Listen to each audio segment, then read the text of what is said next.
Okay, mayong mudto na usab ka natong tanan Luzon, Visayas, Mindanao. Mayong mudto Philippines, may mudto world, may mudto universe. Ano na punta mga gala na ng atong tulumanon sa kahanginan, CONA, Catechesis on Air.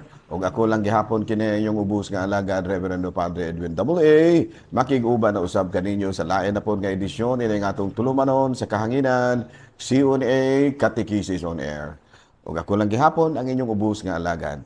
Abi na mahigala adlaw karon nga Lunes no, Pitsa 28 kini sa bulan sa Agosto tuig 2023 ug gisaulog nato karong adlaw mahigala ang National Heroes Day, no, araw ng mga bayani, no. Ug kanong asawa pod gisaulog pod nato ang fiesta ni San Agustin, no. Kung wala ko mosayo, fiesta ron sa kini Bakong, no, Bakong kung wala ko masayop, no.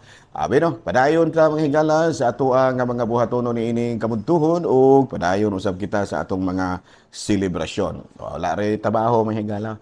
Og pero filing og candidacy karon nakabantay ko og mga kapitan kaganinang buntag nga na nag-file na no, nga kandidato pagka-kapitan. So good luck ha mga kandidato sa pagka-SK o barangay elections, no. Good luck na, no. Maayo kaayo, no, nga kuan gyud ka nang gitawag nato og mayong timpo dito sa ayungon, medyo tulo taligsik lang gamay, tulo dagom-dagom pero okay ra.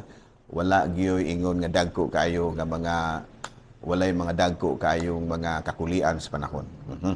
Abi no, ari kita mga higala sa atong saint of the day. Of course, ang atong saint of the day karon sa ako na ginaingon mao si San Agustin. No, si San Agustin, no, usa kini siya ka matud pa sa ato pa ng pinulungan usa ka banggiitan, no, lantip og pangisip nga obispo, no, usa-usab siya ka matud pa lantip og pangisip usab kini pa lang intellectual kuan ba capable gini siya, no. Gani sa iyahang kalalom sa iyahang pamalandong, no, nakuan kini siya na ila kini siya nga nangita gyud siya sa Ginoo, no, he was searching for God, no. Gani, no, tungod sa iyang pagpangita sa Ginoo na kuan pa siya na nahimo pa siyang membro sa usa ka grupo sa mga heretiko, no, mga grupo kining gitawag natong Manichaeism, no. Pero tungod uban usab sa pagiya ni San Ambrosio, no, Saint Ambrose, og ingon man sa pag-ampo sa iyang mga ginikanan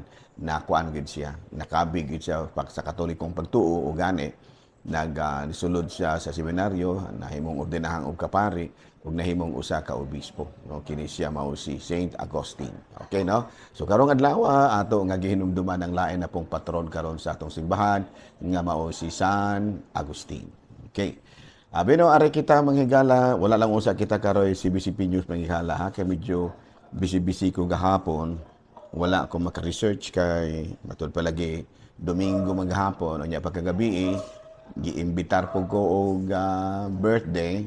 Wa na gyud wa na gyud malugar ni manghigala ingon di ana, no. But anyway, lahos na lang kita manghigala sa ato ang kining topic, no, atong mga topic manghigala. First topic nato kabahin sa kining mga pagtulunan kabahin sa bunyag. Okay, no. Father, unsa man jud ang kini kabahin sa bunyag mahigala ha, atong hisgot-hisgotan kining kabahin sa bunyag, no. Medyo review na kini, no, pero mo kini ang topic atong gibiyaan last week. No, kining bunyag is baptism by immersion, the only correct way to be baptized, ang tubag nga na dili. Doon na pay lain nga paagi nga valid gyud gihapon sa simbahan, no. Kining gitawag na tuog immersion, number 2 affusion, and number 3 aspersion. No, sa ato sa maning immersion, i-dip into, sabot nga iunlob gyud, itunlob gyud sa tubig. Kunya affusion, bubuan, aspersion, kining gitawag nato og piskan lang. Magdepende ni sa kining gitawag nato sa lugar.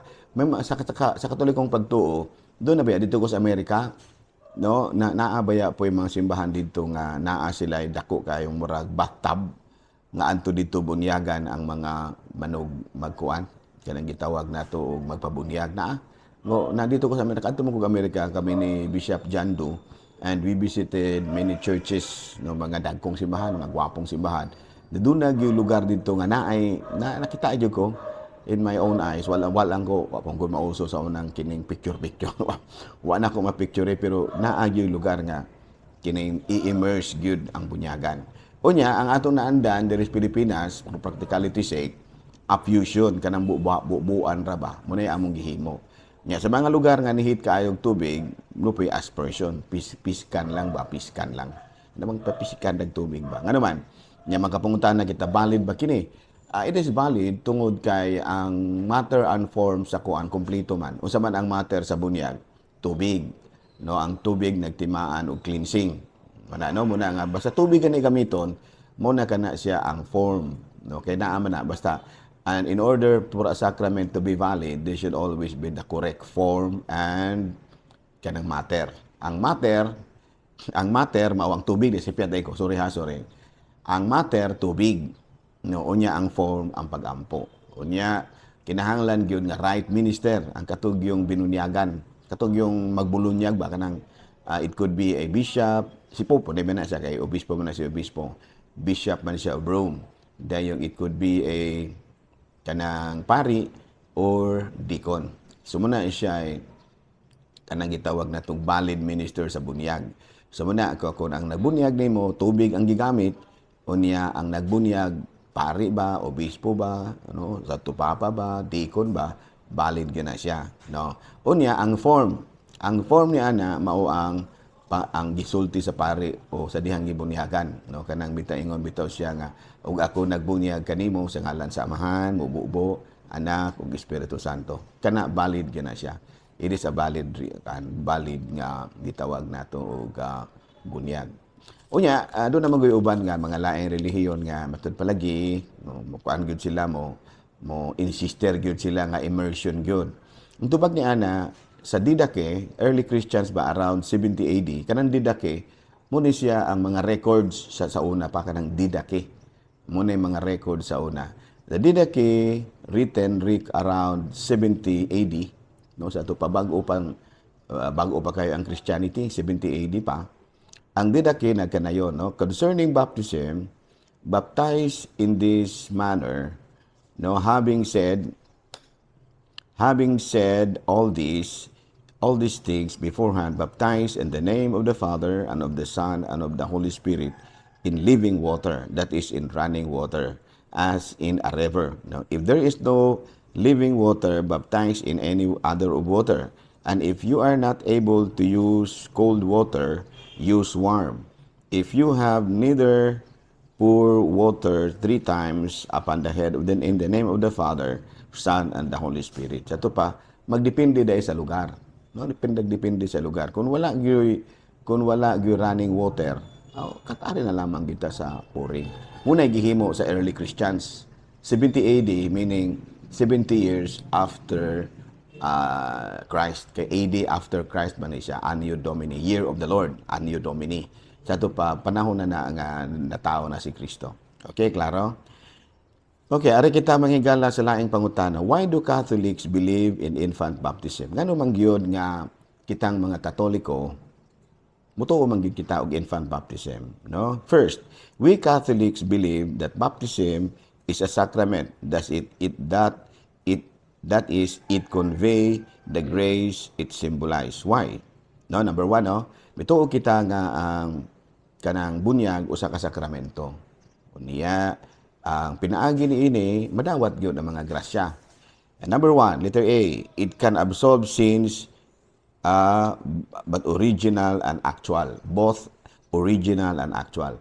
Kitang mga Katoliko mituo man kita nga sa sabakan padaan sa atong inahan doon na nakita isala, no, kung atong basahon sa Salmo 51 kapitulo 51 bersikulo 5, dautan ako sukad ako mahimugso ug nakasala ako sukad ako ipanamkon. Sa ato pa sulod pa lang daan sa sabakan sa inahan, doon na natay sala. Kaya mo na gitawag nato sa English og kana bitaw tingalan aning inherited sins ba. Kana bitong sala bitaw nga ato orang napanunod sa ginikanan. Muna siya gitawag sa English og original sin. So kinahanglan gyud na nga matangtang gikan kanato. Muna nga gamay patang bata, bunyagan na ta aron nga makuha ang original sin nga ni anato. Kasi Salmo Kapitulo 51, versikulo 5, doon na may ginaingon nga, dautan ako, sukad ako mahimugso, ug makasasala, sukad ako gipanamkon. Sa ito pa, sa sabakan padaan sa inahan, may sala na ta. Unya, sa Salmo 58, versikulo 3, ang mga dautan magpalabig kadautan sa tibuok nilang kinabuhi. Baka kung sila sukad sa ilang pagkatawo. Ito pa na agitay original sino? Ang uban kong mga sikta makiglalis manggod niya na ang ilang argument si Kristo manggod kuno dako nang gibunyagan. No, unya tungod kay dako na siyang gibunyagan, mosunod punta. Muna nga magpabunyag sila dako nang gibunyagan. So di na kinahanglan sundon pa nimo ang klase pagbunyag kang Kristo kay ngano man lisod ba gyud masulod. Ano, klaro ha? Nganong lisod mang masunod? Si Kristo gibunyagan dito sa suba sa Jordan. So kung klaro yung musunod ka kang Kristo, muadto po ka sa suba sa Jordan. No, mga laing relihiyon, nagduda yung kung wala, na siguro ipipila nga nakaadto. Pero dili siguro tanan, no? Na ay gabunyagan ako nakitaan, there was one time dito ko sa dagat, kauban ko sa mga katikista, ang uban na munyag, immersion, pero sa dagat. O, nya nakasunod ba to kang Kristo? Wala. Yung ano man, dagat, suba lahi raman na. No, klaro ba? So ba nga, when it comes to following Christ, it doesn't matter kung i-onlo ba ka o dili. Ang importante nga nabunyagan ka, ginamit ang tubig, the right form, o nya right minister. No, klaro ba? Okay, no nya ang actual sin makuha po dana. No? So ang atong original sin, so if for example mamatay siya, ang bata ba? Mamatay ang bata nga wala pa mabunyagi, ana apa sa sulod sa iyahang pagkatao ang original sin. So ang Ginoo na lang mahibalo po dana kung pasudlon ba niya sa gingharian sa langit na bata o wala, nga naa pa man ang original sin kaniya, wala pa man mapapas. So klaro? Okay, ari kita sa last topic. We are talking, there is a so-called conditional baptism. Unsa ba kining conditional baptism? Kining conditional baptism is a Christian baptism administered when there is doubt whether a person has already been baptized or whether a former baptism is valid. No, sa ato pa conditional baptism kung may pagduda nga ang tao na bunyagan ba o wala o baka may pagduda nga dili balido ang iyang bunyag. So muna nga kinahanglan siya og conditional baptism. That is according to Canon 845, the 1987 Code of Canon Law. No? So kanang magpakasal, kinahanglang bunyagan. Sa requirements usa ang bunyag, unya pangayuon ang baptismal certificate. Kaya wala may ikapakita, muna nga gipaningkamutan na yun natong pangita, wala man gyud, pero moingon gyud ang ginikanan nga nabunyagan na gyud yung bataa, wa pay baptismal certificate. Ug ato pong pangitaon sa una karon dagay murag pwede na kada na may online, pero murag dili man pud kumpleto kaayo karon, no? Dili man gyud pareho sa mga NBI nga kumpleto gyud ang mga online. Karon murag usahay dili pa kaayo ba available. So muna nga usahay ato na lamang tagaan og conditional baptism before kaslon. Kay simba ko unyag wala nay bunyag, na delikado na siya nga atong kaslon ning walay bunyag, dili ba valid ang kasal sa dili binunyagan. So ma-establish unya nga wala day bunyag kini. So sayon kaayo pag kanang anal sa kining gitawag og kalaslon kay ngano man wala man day bunyag nya maingon sila nga wala man ay bunyag nga gibunyagan gikasal ra man puspare bisag wala mabunyagi so ato pa invalid ang kasal. So muna nga aron pagsiguro nga kung nabunyag ba usa wala ato naman tagaan og conditional baptism, no? Kay ang tao kausara man jud na bunyagan pero basid ba og ang iyahang bunyag dili balido. Oh, klaro? Nanhala, no? Dinhin na lamang una kita kutob. Ako lang gihapon kini inyong ubos nga alagad, Reverendo Padre Edwin AA. Manamilit na usab kaninyo. Manalangin ka na to ang Diyos magkagahom tanan, Amahan, Anak, Espiritu Santo. Amen. Good noon, Pilipinas!